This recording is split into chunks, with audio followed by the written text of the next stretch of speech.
Hello student, आप लोगों का यूट्यूब चैनल में स्वागत है। और मैं ये सरफेस एरिया एंड वॉल्यूम के कुछ क्वेश्चन से रिक्वायरमेंट थी कुछ बच्चों की, तो इस वजह से क्वेश्चन नंबर 8 और 5 में प्रॉब्लम्स थी। तो चलो मैं इसके सॉल्व करता हूँ डाउट्स, ठीक है। तो फर्स्ट ऑफ ऑल आप देखें, क्वेश्चन नंबर 8 में दिया गया स्पेरिकल ग्लास दिया है।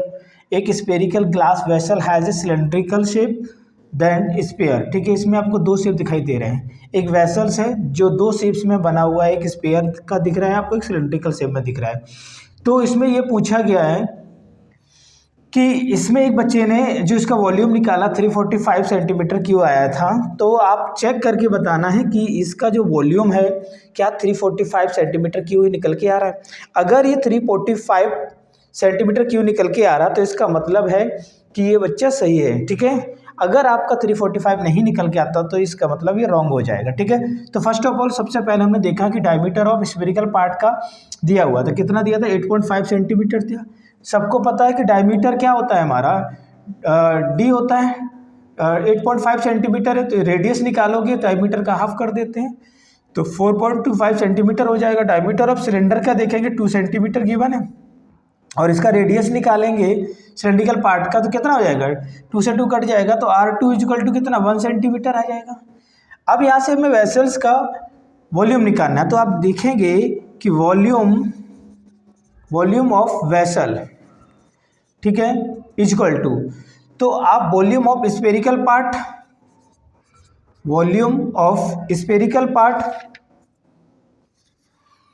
यहां से लिखेंगे volume of spherical part plus volume of cylindrical part, volume of cylindrical part, ठीक है। दोनों के वॉल्यूम निकाल के प्लस कर देना है। तो वॉल्यूम ऑफ स्फीयर की हम बात करेंगे, स्फीयर का वॉल्यूम क्या होता है 4/3 पाई आर क्यूब होता है। बट यहाँ पर दो रेडियस हैं तो हमने स्फीयर के लिए हमने R1 ले लिया है, प्लस वॉल्यूम ऑफ सिलेंड्रिकल, तो वॉल्यूम ऑफ सिलेंडर की बात करें तो पाई आर स्क्वायर एच हो जाएगा। क्या हो जाएगा, पाई आर स्क्वायर एच। तो आर स्क्वायर क्या है, आर स्क्वायर मतलब R2 ले लिया इसमें, एच तो एक ही है तो इस वजह से एच।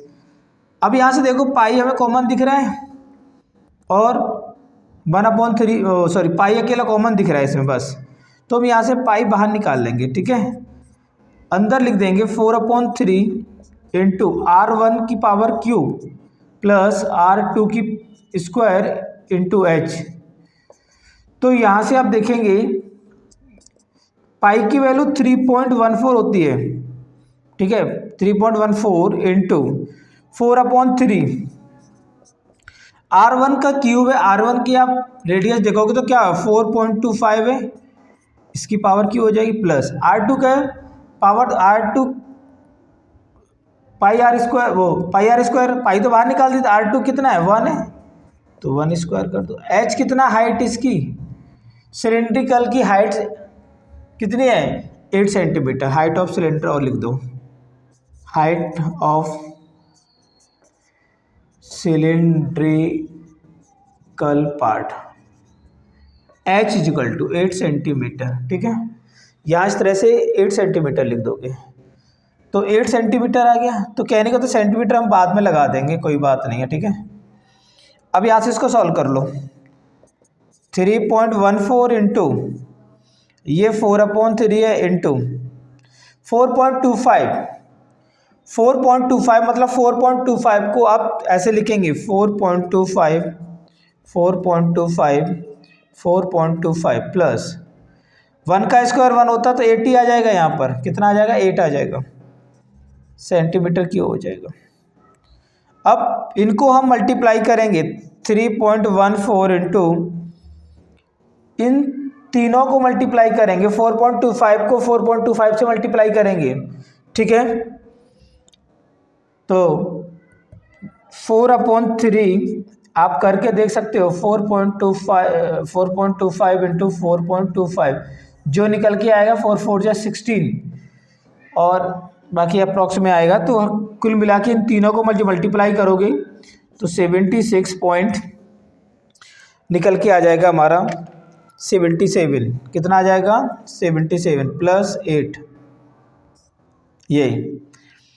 और जब हम इसको यूज करेंगे, ठीक है, जब इसको हम मल्टीप्लाई करेंगे 77.66 और 4 को, इन तीनों को मल्टीप्लाई करके अपॉन 3 करेंगे, ठीक है, 3.14, ठीक है,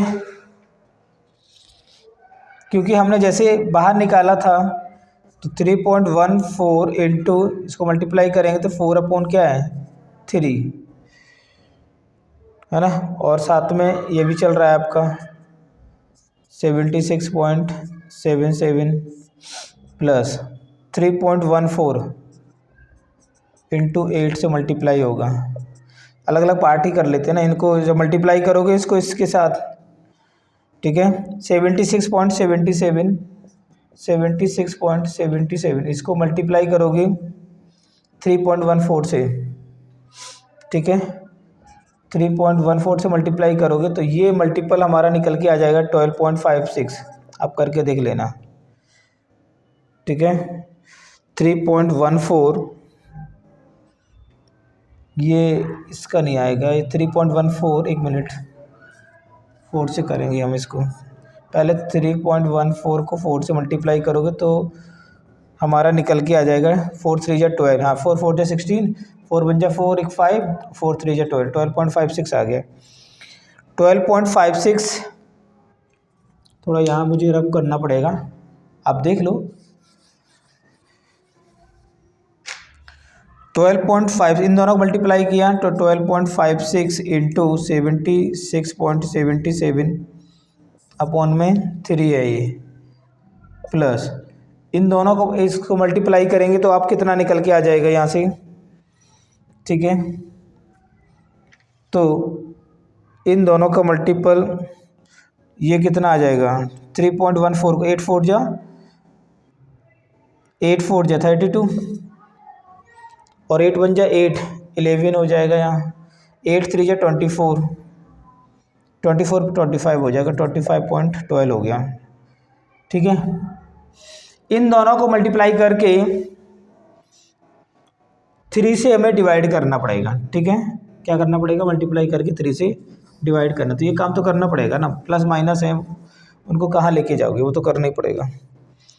तो इन दोनों को मल्टीप्लाई करोगे तो अब 964 ठीक है 23 निकल के आएगा, आगे वैल्यू और चलेगी, और जब आप 3 से डिवाइड करेंगे 25.12 सेंटीमीटर क्यूब, ये तो मल्टीप्लाई करने ही पड़ेंगे, अच्छा, ठीक है, इसको जब डिवाइड करेंगे तो 321.39 आता है, ठीक है, ये बाद में लगा देना सेंटीमीटर, कोई बात नहीं है, प्लस 25.112 सेंटीमीटर क्यूब। इन तीनों को प्लस दोनों को प्लस किया जाएगा तो ये हमारा आंसर क्या निकल के आ जाएगा 346.51 सेंटीमीटर क्यूब। आप देखेंगे ये कितना 346.51 सेंटीमीटर क्यूब निकलेगा, इसने कहा था कि 345 सेंटीमीटर क्यूब निकलेगा, बट ये क्या है, चाइल्ड्स क्या है, जो वॉल्यूम इसका निकला है वो क्या है, करेक्ट तो है नहीं है, तो क्या लिखेंगे, इनकरेक्ट वॉल्यूम, इनकरेक्ट निकला, तो आंसर क्या हो गया हमारा, इनकरेक्ट हो जाएगा इसका आंसर। भाई ये तो कर ही लोगे, प्लस माइनस तो करना पड़ेगा, है ना, इन दोनों को प्लस भी करना है, कर लोगे ना, 321 ऐसे करके 321.39 25.112 प्लस करना पड़ेगा, 9 + 2 11, 3 + 1 4 5 हो जाएगा, 0.6 हो गया, और ये 4 हो जाएगा 346.51। बेटा ये तो करना पड़ेगा, प्लस माइनस तो करना पड़ेगा, ठीक है। तो इस तरह से ये हमारा क्वेश्चन नंबर 8 का आंसर कंप्लीट हो जाता है, ठीक है। अब नेक्स्ट क्वेश्चन हम क्वेश्चन नंबर 5 यहाँ से देखेंगे, ठीक है। तो क्वेश्चन नंबर 5 देखें,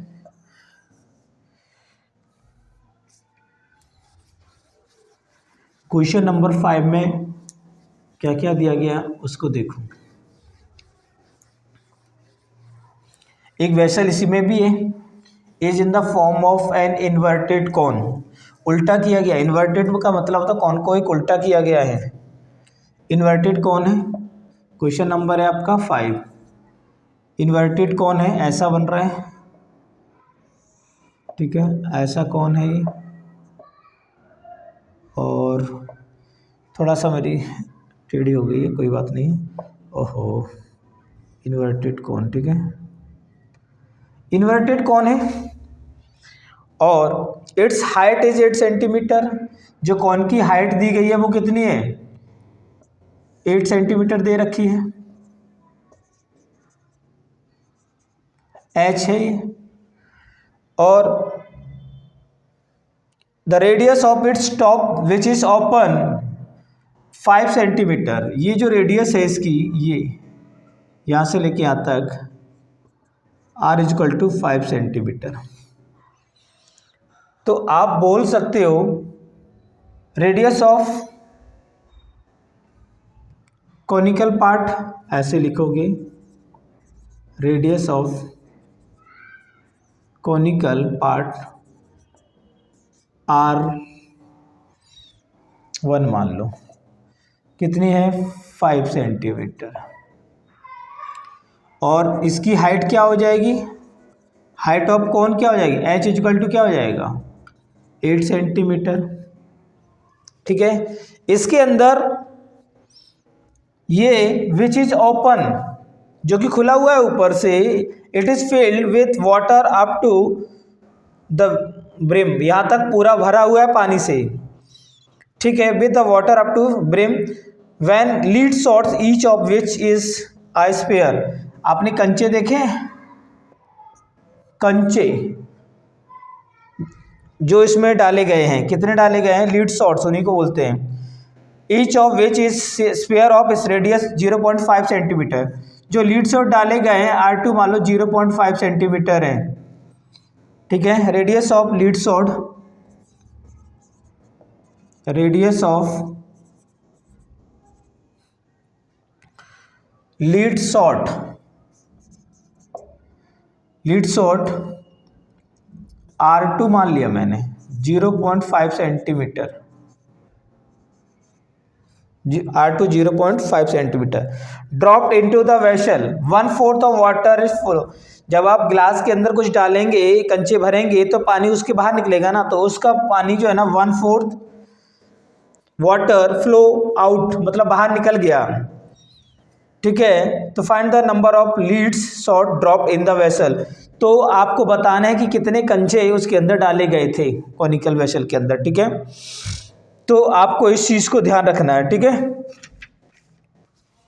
तो रेडियस ऑफ आपने मान ही लिए,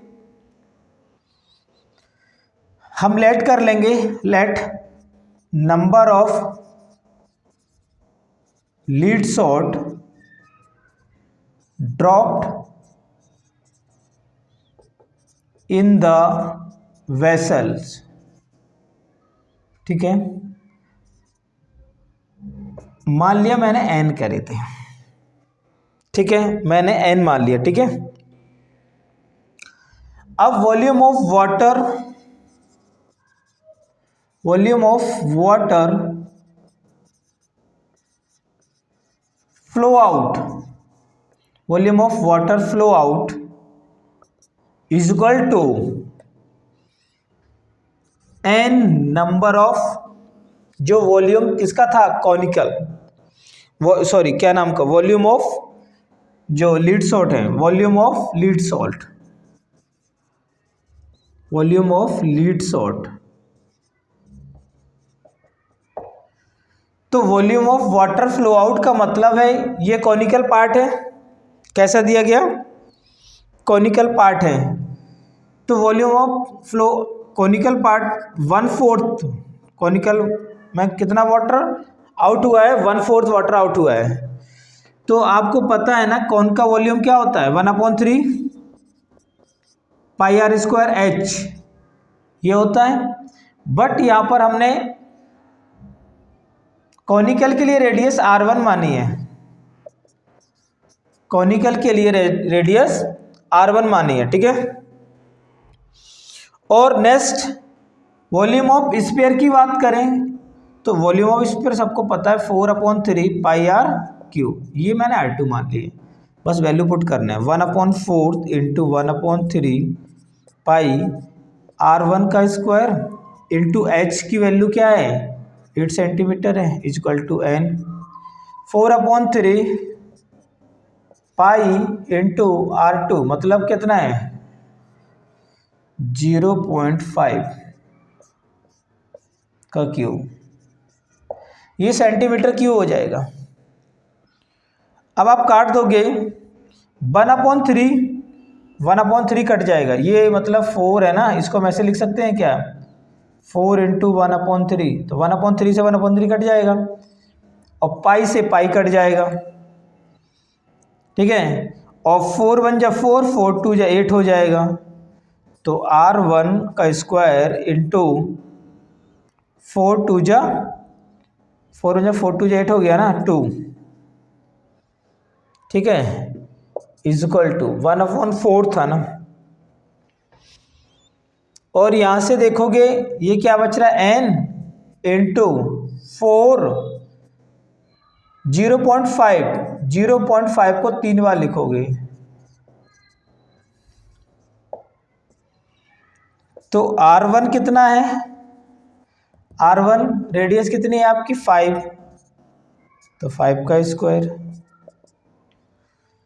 और यहाँ n इंटू 4 इंटू इनको मल्टीप्लाई करेंगे आपस में तो 5 5 या 25 होता है 0.25 हो जाएगा इंटू फिर 0.5 से करेंगे, एक ही बार में कर देता, 5 5 या 25 हो गया ये इंटू 2 n इंटू 4 इंटू ये कितना हो जाएगा 25 5 जब 125 होता है, 3 जीरो लगा दो, 3 नंबर का जीरो लगा 0.125 सेंटीमीटर क्यूब, ठीक है। अब 25 2 जा कितना हो जाएगा,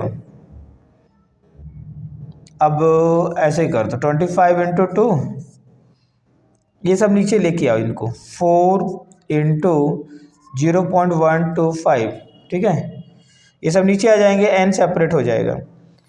मैं इसी केस में करूँ आगे वाले में करता हूँ, ठीक है। यहाँ से पॉइंट हटा देता हूँ 25 इंटू 2, इसमें देखना यहाँ से 4 इंटू 125, देखो 3 नंबर के बाद 1 2 3, 3 नंबर के बाद पॉइंट थे तो 3 जीरो बढ़ जाएंगे यहाँ, ठीक है। तो 2 बन जा 2 2 2 जा 4 और 25 बन जा 25 और 125 कब आता है 25 में 5 बार में, ठीक है। ऊपर क्या बच रहा है 1000, 1 2 3 0, नीचे सिर्फ 10 बच रहा है 5 2 जा 10, 0 0 कट जाएगा तो ये 100 आ गया। तो n इक्वल टू क्या निकल के आ गया, n चल रहा था यहाँ, n चल रहा था तो ये n क्या निकल के आ गया 1000/10 n, तो 0 0 कट जाएगा, मतलब कहने का है n की वैल्यू 100 निकल के आ गई, ठीक है, 100 निकल के आ गया। और आप देख सकते हो कितना आ गया n इक्वल टू 100, तो मतलब क्या है, क्या पूछा था find the number of lead shots dropped in the vessel, तो आप बता सकते हो कि 100 नंबर ऑफ लीड शॉट्स थे, इस उल्टे कोन के अंदर 100 कंचे भरे गए थे जिससे पानी 1/4 मतलब 1/4 पार्ट पानी कॉनिकल पार्ट से बाहर निकला था, उसी का वॉल्यूम बताना था।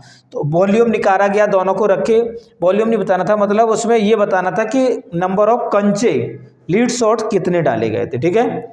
तो इस तरह से ये दोनों क्वेश्चंस हो गए, ये बहुत इंपॉर्टेंट क्वेश्चंस हैं, डायरेक्ट पूछ दिए जाते एग्जाम में, ठीक है। तो आप लोग इस टाइप के क्वेश्चंस की प्रैक्टिस करो, और हो सकता है मंडे को या संडे से आपको सरफेस एरिया वॉल्यूम के और 12.1 और 12.2 के पूरे क्वेश्चन का सॉल्यूशन मैं डाल दूंगा, ठीक है। Okay, thank you so much.